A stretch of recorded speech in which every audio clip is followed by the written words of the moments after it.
Will you bow with me for just a moment of prayer? Our gracious and loving God, and may the words of my mouth and the meditation of our hearts together be acceptable to you, O Lord, our strength and our everlasting Redeemer. Amen. This morning I want to begin by asking you to do something.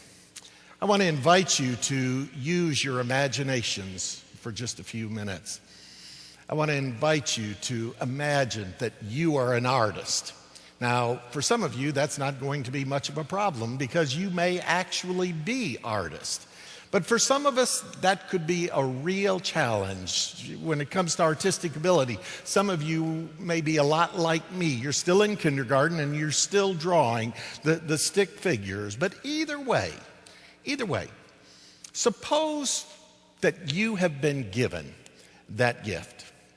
And now suppose for just a moment, someone comes to you and says, I would like for you to draw a picture of Christmas. What sort of a picture would you paint? Back several years ago, Carol and I became acquainted with an artist by the name of Brenda Harris Tustian. Brenda is fairly well known up in the north central and northwestern section of Georgia and really is fairly well known all the way up the northeast. She paints a whole variety of different kinds of paintings, but she is probably best known for her Christmas paintings. And almost always when she paints a picture of Christmas, she includes two things. She includes a Santa Claus and she includes a Christmas tree. Now, it's not always that way, but usually it is that way. And I've asked Ed if he would to pull up a sample of some of her work. Ed, can you do that? I hope. Have we got it yet? Well, trust me. When she paints a picture of Christmas, she paints a Santa Claus and there's a Christmas tree. Now, sometimes she'll try to draw in her faith, and in fact, often, and on the picture I was going to show you, on the cap of Santa Claus, for example, there was a cross there. It's very subtle, but she tries to bring it in. But the predominant theme is that of Santa Claus and a Christmas tree. Now, if you were to paint a picture of Christmas, is that the way that you would paint it? The other day, I spoke with Susan Hotchkiss. Susan is the director of our preschool program here at the church. And I asked Susan if she would have some of the children, I'm getting distracted like some of you are with this. But is that it? There it is. You see the cross up there on the Santa?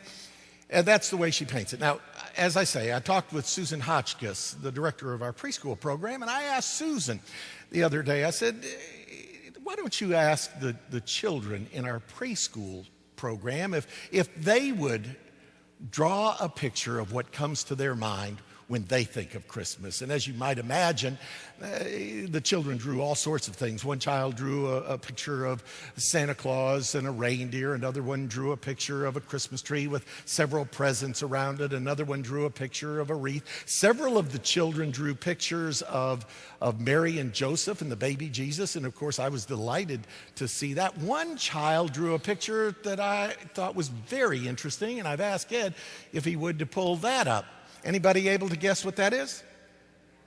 It's the three wise men, isn't it? You can make out their features very distinctively. Anybody know what those four things are, those four yellow things are up at the top of the picture? Those are the stars that the three wise men followed. In this case, instead of following a star, they needed 4 stars. They were a little bit wisdom challenged, these wise men were. Is that the way that you would paint Christmas? When the Renaissance painters painted a picture of Christmas, how do you suppose they painted it? Well, usually they took their lead from the Gospel according to St. Luke, and they would paint the picture of a creche. And I've asked Ed if he would to pull up a sample of Rembrandt's The Adoration of the Shepherds. So back to my question. If you were to paint a picture of Christmas, what sort of a picture would you paint? Apparently, someone must have asked the prophet Isaiah a very similar question, because in our lesson this morning, the prophet Isaiah paints a picture. It's a word picture, to be sure, but it is still a picture of Christmas. And the reason that I say that it is a picture of Christmas, and one of the ways that we know that it is a picture of Christmas, is because at the very beginning of our lesson this morning, he said that a shoot would grow up from the stump of Jesse. Now, if you know your Old Testament history, then you know that Jesse was the father of King David, and King David was the greatest king in Hebrew history. And the Hebrew people always looked forward to a day when God's promised Messiah would come from the royal line of King David, one who would set everything right. And so the word picture that he creates by talking about a shoot from the stump of Jesse, he's talking about that day when the Messiah will come. And then he begins to describe the very character of God's promised Messiah. He says that the Spirit of the Lord will be upon him. He will be full of wisdom and understanding. His delight will be in the fear of the Lord, and he will not judge by appearances. But his method of transformation will be through the sharing of good news and righteousness and faithfulness. And next, he begins to deal specifically with what will happen once the Messiah has come. And notice what he says. The wolf and the lamb will live together, and the leopard will lie down with the young goat. The calf and the young lion will feed together, and the cow and the bear will graze together. There will be a complete lack of fear of any kind, and children will be able to play over the den of poisonous snakes. Imagine that. It's a beautiful picture, isn't it? And one of the reasons that Isaiah paints this picture the way that he does is because, unlike you and me, instead of looking back on Christmas, Isaiah is actually looking forward to Christmas. He is literally living in a time of Advent. The Messiah has not yet come. In fact, it will be 800 years before the Messiah comes. Instead, Israel has already fallen to the Assyrians, and the city of Jerusalem, where he lives, is likely to crumble in the hands of the Babylonians, and the temple, the very center of their worship, is likely to be destroyed. It's a very, very dark time for Isaiah. And so for Isaiah, when he thinks about the coming of God's promised Messiah, he thinks about it in terms of a peaceable kingdom. It's a beautiful picture. However, one of the challenges for you and me is that, as I alluded to a moment ago, unlike Isaiah, instead of our looking forward to Christmas, you and I are looking back on the very first Christmas. We who are Christians believe that the Messiah has already come. We believe that in the birth of the Christ child in the manger of Bethlehem, the Word became flesh and has dwelt among us, full of grace and full of truth. And yet, despite the fact that it has been 2,000 years and counting since Christ has come, where is this peaceable kingdom that Isaiah promised? I love the story that Danielle Schroyer tells of when she was at her son's kindergarten Christmas program. It was probably a lot like what we're going to experience tonight at our family Christmas concert. The congregation was all sitting there with a great deal of expectation. The children were all on the risers, these 5 and 6-year-olds dressed as shepherds and various animals. And together, they were all singing those words. You be the lion, strong and wild. I'll be the lamb, meek and mild. We'll live together happily, because that's the way it ought to be. And she tells how as she was sitting there listening to the children sing this song, all of a sudden there was this tremendous wave that came across her. It was a mixture of hope and sadness. A sense that, yes, this is the way that it's supposed to be, but no, it's not really the way that it is. And she found herself moved almost to the point of tears and asking that question, what are we supposed to do with this lingering prophecy of a peaceable kingdom?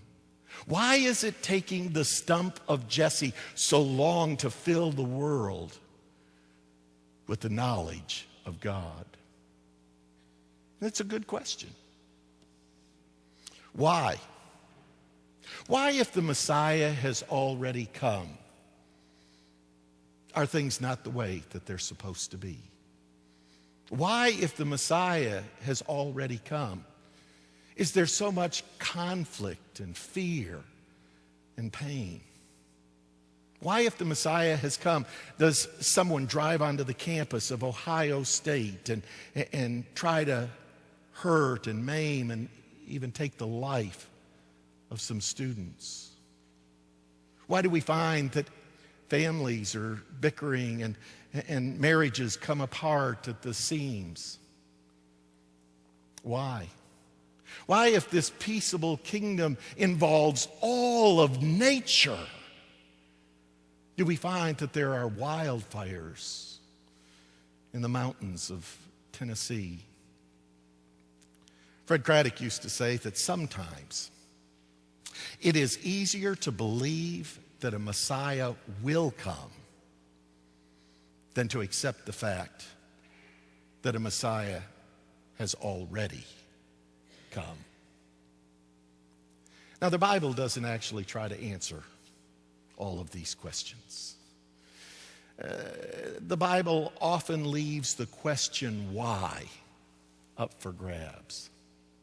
But what the Bible does affirm is that peace is available to all of us.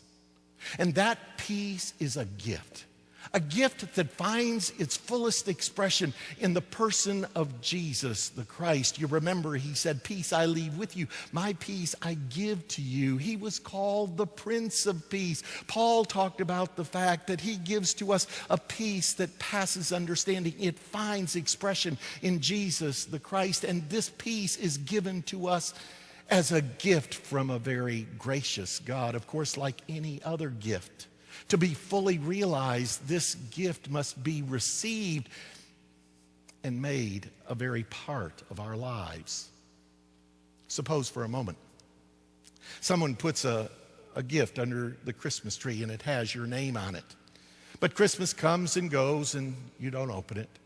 Days pass and you still don't unwrap the package, and finally it gets pushed off to the side. What happens?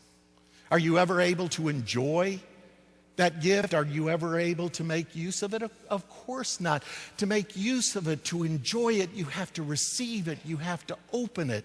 You have to make it a part of your life. And the same thing is true with the gift of peace. When God gave to us the Christ child born in the manger in Bethlehem, part of what he did was to give us his peace. With Christ comes the beginning of the reign of God's peace on earth. But that peace is not yet complete. There are still people who have yet to receive it. There are still people who have yet to make it a part of their lives. There are still people through whom it has yet to find expression. But each one who receives it, Each one who makes it a part of his or her life, each one who lets it find expression, then more and more the reality of Isaiah's vision comes into being. By the way, I haven't told you yet what picture I would draw if someone were to ask me to draw a picture of Christmas. I would have drawn it, except, as I say, I can't draw. So I'll just have to get you to imagine it. I would draw the picture of a large, beautifully wrapped present. And it would have, bright colored paper, and there would be a ribbon around it and a bow on top of it, except that the top would have been taken off and it would be laying to the side. And inside of that present would be this picture. And for those of you who recognize it, it is a painting that was drawn back in 1834 by the Quaker Edward Hicks. It is a painting based upon these words from Isaiah that we read this morning. It is entitled The Peaceable Kingdom. And if you look at it very closely, you'll notice that all of the things that Isaiah talked about in terms of peace have come together. Now, the reason that I would paint the picture this way is because I believe it expresses the reality that with Christ, the present, the reign of God's peace on earth has begun. And now we have only to receive it and express it for it to begin to be fully realized. Or as we will sing in the hymn in a few minutes, let there be peace on earth, and let it begin with me. And that, my dear brothers and sisters, is the good news for this morning.